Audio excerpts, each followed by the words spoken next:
It's time to practice once again. Whenever I do one of these videos, I have to be practicing, otherwise the point is lost. And we're just going to get into ideas. And I'm really not into ideas.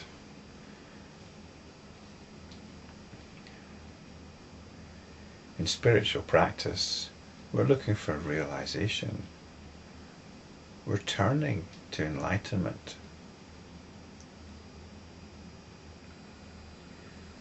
In this enlightenment is essentially to do with our relationship with everything that's going on. And the point is, if we are not happy, if we don't have peace of mind,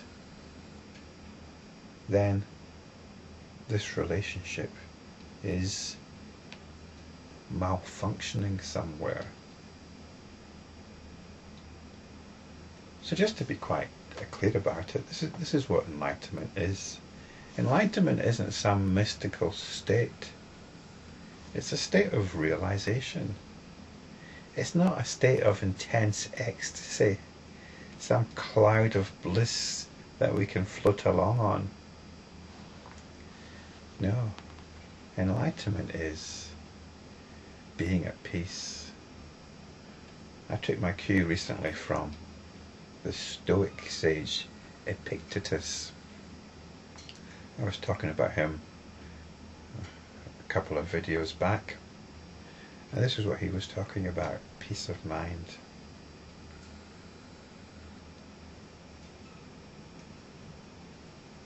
Letting go of what we have no control of.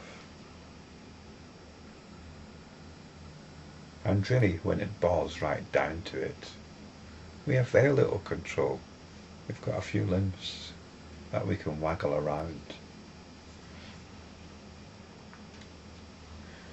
And there's something very suspect about the nature of control anyway. So that's something worth examining. But let's not go there right now. Let's have a look at the next few verses, which are to do with the nature of the world. And it's to do with the belief that the world is made up of atoms. And I've explored this in quite some detail in the past. There's a video called The Atomic Conviction. You can find it if you go to the link below the video, and you'll find an index of all the videos. So The Atomic Conviction, and there's quite a few more. Well, let's have a look at this verse, and I'll say a bit more about atoms in a minute. 4 of the skandhas are formless, they cannot be numbered. The elements differ from one another. How can they produce such pluralities of forms? So, we have these 5 skandhas. There's 2 things going on here. There's the world and there's the individual. And back a few verses back, in verse 638, mention was made of the twofold egolessness. And this is all about divesting power from the notion of an external world and of an individual. Because this dynamic between the supposed individual and the supposed external world is what keeps us in bondage. It keeps us in ignorance. So we undermine the notion of the external world and the notion of the individual. And the way that the notion of an individual is undermined is to say, well, there isn't any individual. There are just these things called the skandhas. There's form. Form is what attracts our attention. could be any so-called sensory experience which we attribute to perception. And this gives rise to feelings. There are feelings, and there's a particular psychological disposition in operation. And there's also awareness. So this is what's going on. There isn't an individual. There are just these skandhas. I think over time what's happened is that the purpose of the skandhas has been forgotten. They took on a more atomic nature, an atomic reality. People thought that they were actually real rather than just a way of thinking. So this is what we've got here. 4 of the skandhas are formless. One of them is form, rupa. That's what attracts the attention. They cannot be numbered. In other words, they're not discrete things. Consciousness or awareness is not a discrete thing. Neither is perception, nor feelings, nor psychological tendencies. So the idea is, can they somehow constitute form? This is not very helpful. I'm just going through this, but I'm going to dismiss it. So really what's been examined is what makes up form. So one possibility is it's the formless skandhas, which doesn't make sense because they're formless. And then the other possibility given here is the elements. Individual things, there's a mouse here, are made up of particular elements. But we're told the elements differ from one another, so how can they produce such pluralities of forms? I think the argument here is because the elements are so different, and the elements here being earth, air, water, fire, how can they actually combine into anything? Because they're all essentially different. So it's a kind of rubbish argument. But I'll come back to that in a minute. Let's have a look at verse 642. When the notion of individuality is abandoned, we have no elements, primary and secondary. If we say that form is produced by other qualities, why not by the skandhas? There's a little footnote by the translator saying that this isn't clear. But it seems to be contradicting the previous verse. I think what these verses are trying to do is show how some kind of atomic theory does not make sense. So when the notion of individuality is abandoned, this is when we're practicing.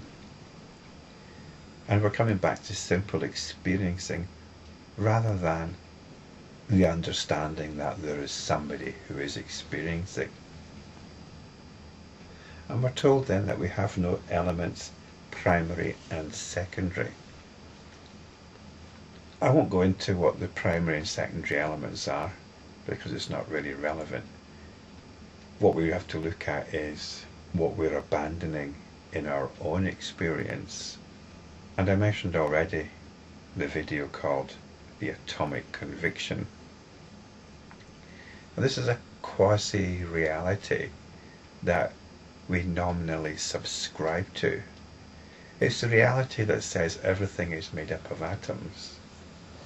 The so-called scientific reality. And there's no point in arguing with this, because within its own sphere, it's correct.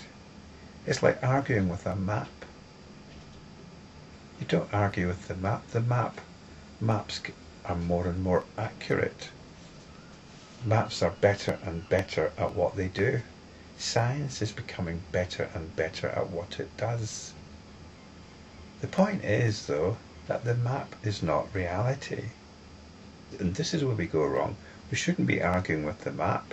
We shouldn't be arguing with the fact that everything is made up of atoms.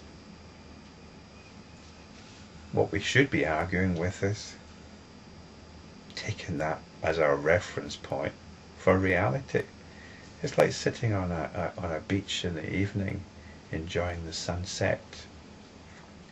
watching the colours streaking the clouds of red and purple and whatever most astonishing display of coloured lights as the sun goes down, and you say to your friend, your colleague, your companion, beautiful sunset.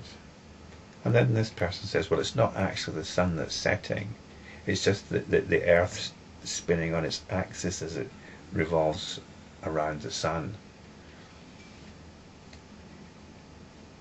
That person is correct, but that has got nothing to do with the reality of the situation. Or it's like listening to a beautiful symphony, and you say to your companion, what a beautiful symphony, it moved me so much. And then your friend says, yes, but it's just nothing more than the rarefaction and compression of air molecules, of molecules in the air.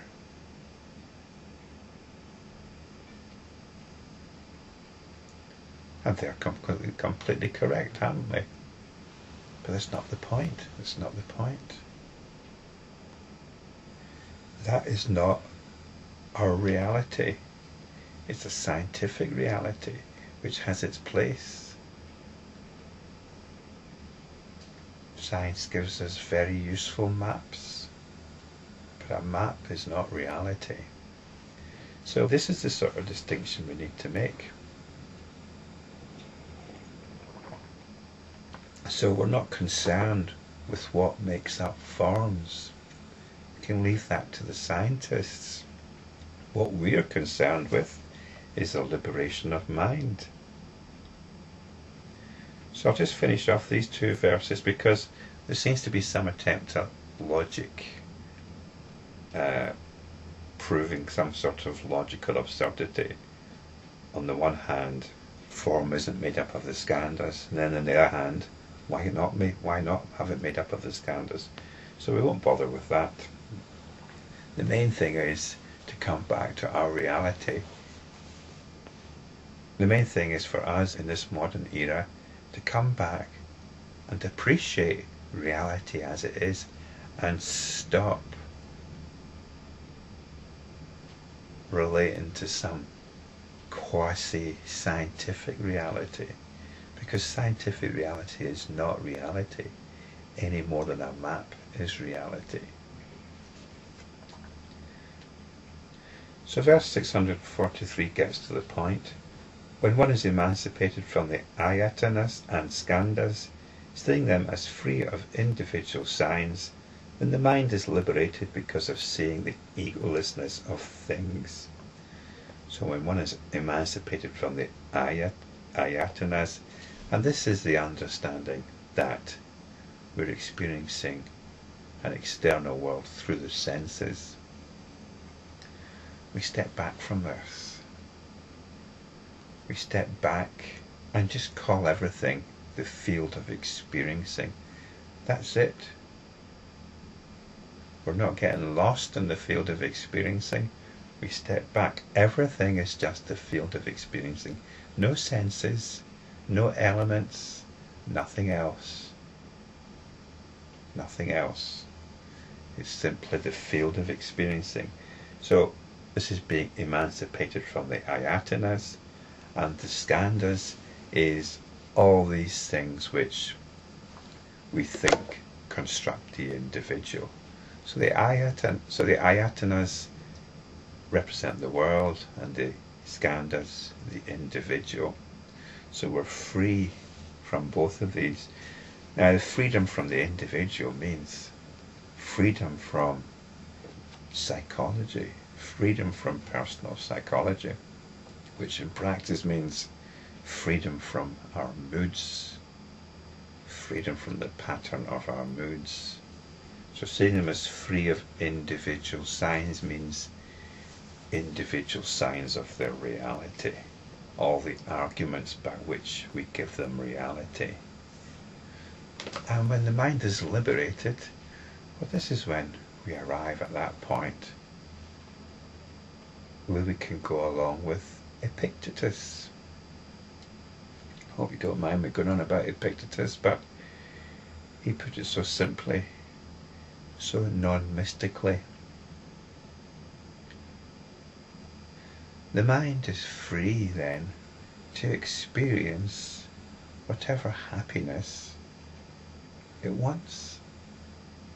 There is no reason to be miserable because we're free from the world, we're free from any notion that we are somebody in particular. Gosh, we invest so much in this notion of who we are, of our own personal identity, and how successful or not we are in this identity. We can drop all of that. How liberating is it? We don't have to be concerned with what other people think. We're alive.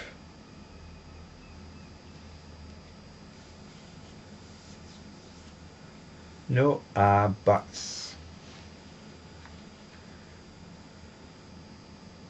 We're doing our spiritual practice at the moment, thank you very much. We're not using the suffering of others as an excuse for being unhappy. That's such a pernicious force which does not allow us to be happy because others are not happy. But then this teaching allows everybody to be happy. A case in point,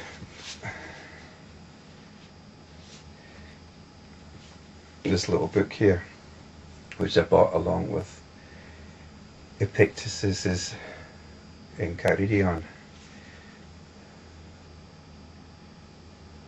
I haven't actually read it yet. It's by James Bond Stockdale. It's an essay called Courage Under Fire. And this person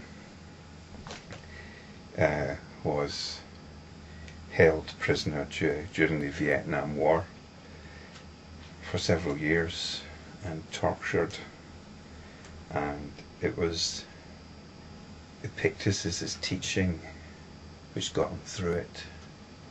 And there's a little verse here at the end which I've just noticed, it's worth reading out.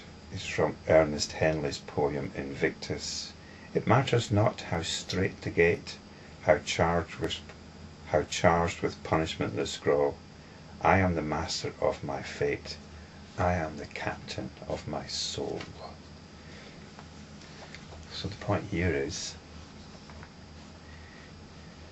we might not be able to take control of the events around us, but we can take control of our response to them. We have the capacity for happiness. We always have that option, and we don't need to let anybody tell us otherwise.